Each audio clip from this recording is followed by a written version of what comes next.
General secretary Priyanka Gandhi Telangana నుంచి పోటీ చేయనున్నారా? రాష్ట్రంలో అధికారంలోకి రావడమే లక్ష్యంగా ఇక్కడి నుంచే పోటీ చేయాలని ఫిక్స్ అయ్యారా? అప్పుడే 2 నియోజకవర్గాలను కూడా పెద్దలు ఎంపిక చేసేశారా? నాడు ఇందిరాగాంధీ తెలంగాణ నుంచి పోటీ చేయగా నానమ్మ అడుగుజాడల్లో నడవాలని నేడు ప్రియాంక ప్రయత్నాలు చేస్తున్నారా అంటే కాంగ్రెస్ వీరాభిమానులు అవుననే అంటున్నారు. ఇందులో నిజమెంత? ఒకవేళ పోటీ చేస్తే ఎక్కడి నుంచి బరిలోకి దిగొచ్చు? తెలంగాణ పర్యటన ముగించుకున్న గంటల వ్యవధిలోనే ప్రియాంక గురించి ఈ టాక్ ఎందుకు వస్తుంది? అసలు ఈ ప్రపోజల్ పెట్టిందెవరు? Let's watch this story.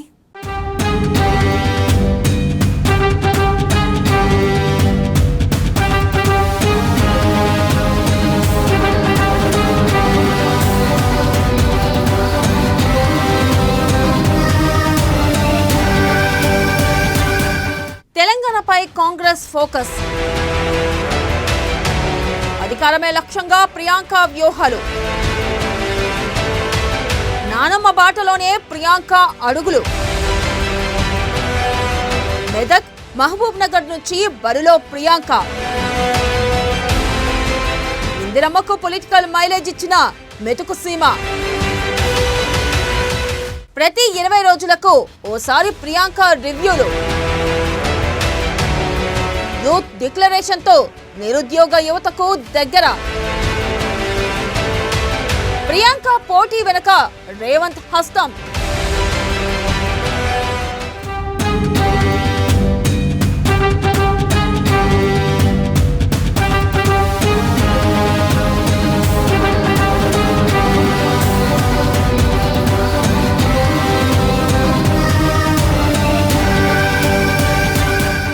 తెలంగాణలో మరోసారి గులాబీ పార్టీ అధికారంలోకి రాకూడదు. హ్యాట్రిక్ విక్టరీ అన్నది బీఆర్ఎస్ ఖాతాలోకి వెళ్లకూడదు.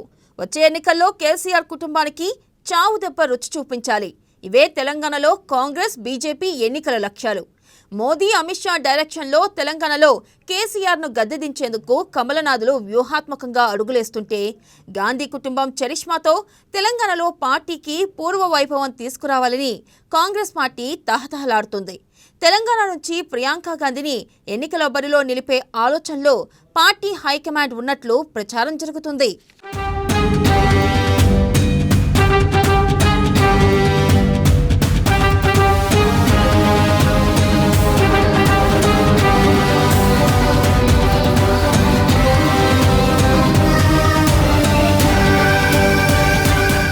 వచ్చే పార్లమెంట్ ఎన్నికల్లో మెదక్ లేదా మహబూబ్ నగర్ లోక్సభ నియోజకవర్గం నుంచి ప్రియాంకను పోటీ చేయించాలని ఏఐసీసీ భావిస్తున్నట్లు ఢిల్లీ వర్గాల్లో చర్చ నడుస్తుంది. ప్రియాంకకు సన్నిహితంగా ఉండే కాంగ్రెస్ సీనియర్ నేతలు ఇప్పటికే ఆమెతో ఈ విషయంపై చర్చించినట్లు సమాచారం. 2009లో కేసీఆర్ మహబూబ్ నగర్ నుంచే పోటీ చేసి గెలుపొందారు. కర్ణాటకలో కాంగ్రెస్కు విజయావకాశాలు ఉన్నాయని గట్టిగా నమ్ముతున్న ఆ పార్టీ అగ్రనేతలు ప్రియాంకను తెలంగాణ రాజకీయాల్లోకి తీసుకురావడం ద్వారా ఇక్కడ పొలిటికల్ ఈక్వేషన్స్ మారవచ్చని భావిస్తున్నారు. పార్లమెంట్ ఎన్నికల కంటే ముందే తెలంగాణలో అసెంబ్లీ ఎన్నికలు ముగుస్తాయి. అసెంబ్లీ ఫలితాల్లో కాంగ్రెస్కు ఆశించిన ఫలితాలు వస్తే పార్లమెంట్ ఎన్నికలపై ఖచ్చితంగా ఆ ప్రభావం ఉంటుంది. ఇవన్నీ ఆలోచించే ప్రియాంకను రంగంలోకి దించుతున్నారు.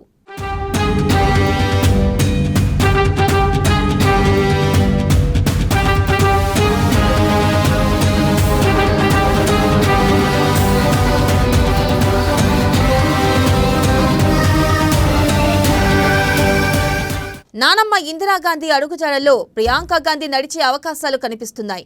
ఎమర్జెన్సీ తర్వాత జరిగిన ఎన్నికల్లో ఘోర పరాజయాన్ని మూటగట్టుకున్న ఇందిరాగాంధీ 1980లో మెదక్ లోక్సభ నియోజకవర్గం నుంచి పోటీ చేసి ఘన విజయం సాధించారు.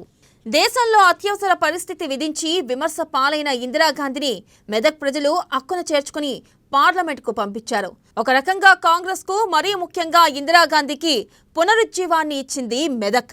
ప్రస్తుతం కమలనాథులతో ఢీకొట్టలేక అన్ని రాష్ట్రాల్లో అధికారానికి దూరమవుతూ వస్తున్న సమయంలో ప్రియాంక రూపంలో పార్టీకి కొత్త ఆక్సిజన్ అందించాలని హైకమాండ్ భావిస్తుంది. అందుకే మెదక్ లేదా మహబూబ్ నగర్ నుంచి ప్రియాంకను పోటీకి నిలిపితే ఎలా ఉంటుందా అన్న చర్చ ఏఐసీసీ హెడ్ క్వార్టర్స్లో జరుగుతుంది.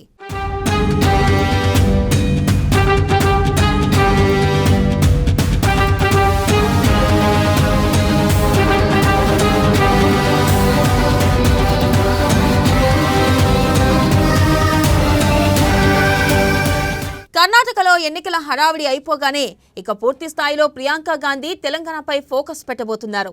తెలంగాణలో పార్టీని మళ్లీ అధికారంలోకి తీసుకురావడమే లక్ష్యంగా ప్రతి 20 రోజులకు ఒకసారి తెలంగాణకు వచ్చి వెళ్లాలని భావిస్తున్నారు.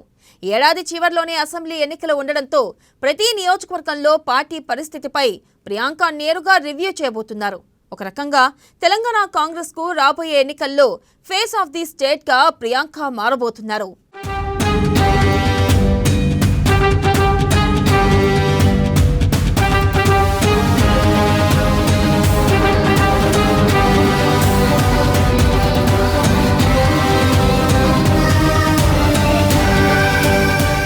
ఈ నెల 8న సరూర్ నగర్ లో జరిగిన యూత్ డిక్లరేషన్ సభలో పాల్గొన్న ప్రియాంక గాంధీ బీఆర్ఎస్ ప్రభుత్వంపై గట్టిగానే గర్జించారు. నీళ్లు, నిధులు, నియామకాలతో మొదలైన ఆమె ప్రసంగం పంచతంత్ర వ్యూహాలను అమలు చేసేలా యూత్ డిక్లరేషన్ విడుదల చేశారు. తాము అధికారంలోకి వస్తే 3,000 రూపాయల నిరుద్యోగ భృతి ఇస్తామని కర్ణాటకలో హామీ ఇచ్చిన కాంగ్రెస్ పార్టీ అదే తరహా హామీని తెలంగాణలోనూ ఇచ్చేసింది. అమరుల ఆశయాలను నెరవేరుస్తామంటూనే బుల్లెట్ల లాంటి మాటలను కారు సర్కారుపై వదిలారు ప్రియాంక. పబ్లిక్ సర్వీసెస్ కమిషన్లో వెలుగు చూసిన కుంభకోణం, పరీక్షలు రద్దు కావడంతో తెలంగాణ యువత, నిరుద్యోగుల్లో గులాబీ సర్కార్ తీరుపై కొంత అసంతృప్తి ఉంది. దాన్ని ఓట్ల రూపంలో క్యాష్ చేసుకునే ప్రయత్నాలను కాంగ్రెస్ చేయబోతున్నట్లు కనిపిస్తుంది. सरकार यहाँ एक शासन चला रही है जिसमें आपके सपने सरकार नहीं हो पा रहे हैं, साकार नहीं हो पा रहे हैं. उनको शायद ये लगता है कि ये प्रदेश उनकी जागीर है और वे इसके नए जागीरदार हैं. लेकिन इसके लिए आप नहीं लड़े.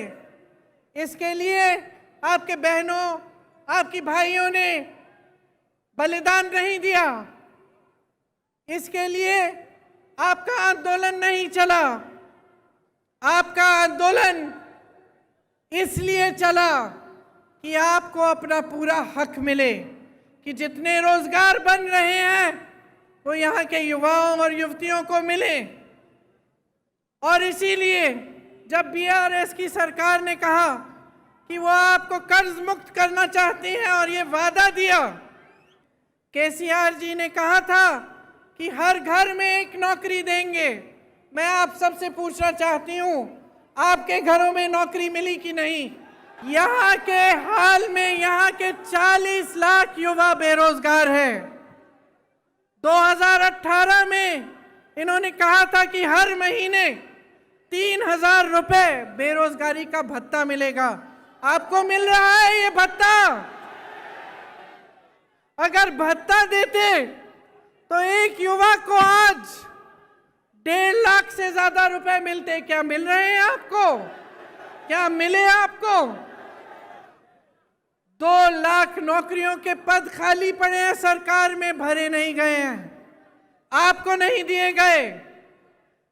भर्तियों का खाल देखिए, टीपीएससी का पेपर लीक हो गया, कोई एक्शन लिया इन्होंने? किसी पे कार्रवाई हुई? जिन बच्चों ने मेहनत से पढ़ाई की थी, जिनके माता पिता ने अपनी मेहनत और ईमानदारी की कमाई से उनकी फीस दी थी ट्यूशन के लिए, उनकी कोई मदद, कोई सहायता हुई? తెలంగాణ కాంగ్రెస్ అంటేనే ఎవరి దారి వారిదే అన్నట్లు ఉంటుంది. ప్రతి సీనియర్ నాయకుడు రాష్ట్రానికి నేనే బాస్ అన్నట్లు వ్యవహరిస్తూ ఉంటారు.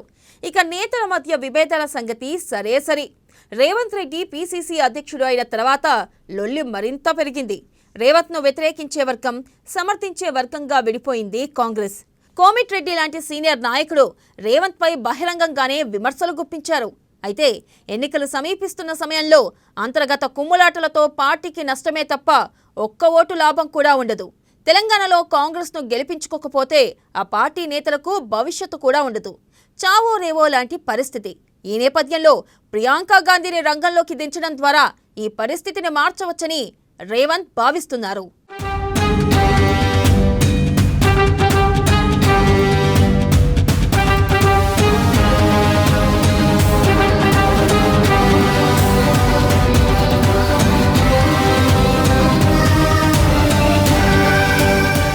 ఇటీవల నల్గొండలో జరిగిన సభతో రేవంత్ కోమిటిరెడ్డి దగ్గరైనట్టు కనిపిస్తుంది.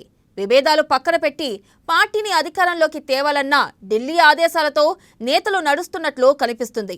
మొత్తం మీద ప్రియాంక గాంధీ రాకతో తెలంగాణలో రాజకీయం మొత్తం తమకు అనుకూలంగా మారుతుందని కాంగ్రెస్ కొండంత ఆశతో ఉంది.